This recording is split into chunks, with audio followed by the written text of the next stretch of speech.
National crime રેકોર્ડ્સના આંકડા જે સામે આવ્યા છે એમાં 2023માં ગુજરાતમાં એક વર્ષમાં 9,000 જેટલા લોકોએ આપઘાત કર્યો છે અને 900 જેટલા લોકોની હત્યા કરી દેવામાં આવી છે. હું મુખ્યમંત્રીશ્રીને વિનંતી કરું છું કે આના પાછળનો એક અભ્યાસ કરો.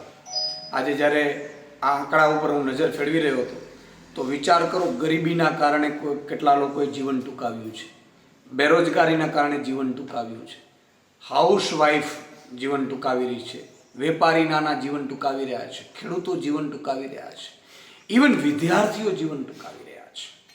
લગ્નેતર સંબંધ ન થવાના કારણે કુંવારા રહે છે, જીવન ટૂંકાવી રહ્યા છે.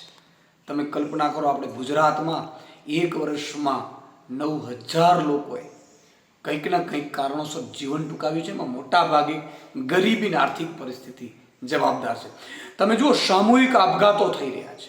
સુરતમાં રત્ન કલાકારોની જે હાલત થઈ એમાં સામૂહિક આપઘાત થાય છે, દેવાના ડુંગર નીચે દબાઈ જાય. તમે રાજકોટમાં જુઓ, કેટલી જગ્યાએ સામૂહિક આપઘાત થયા છે. એની બીજી વાત કે કેટલીક જગ્યાએ સરકારી સિસ્ટમના કારણે આપઘાત કરે છે. તમે જુઓ, અમદાવાદમાં મુખ્યમંત્રી શ્રી આપણા જ અમદાવાદમાં આપણી જ એક મહિલા એની દુકાન ચલાવતી હતી, રોજગારી ચલાવતી હતી, અને એ રોજગારીને આપણે દુકાનને પાડવા ગયા અને જીવતી સળગી ગઈ. આ કયા રીતે, કયા મોઢે તમે ગુજરાત ચલાવવા બેસી ગયા?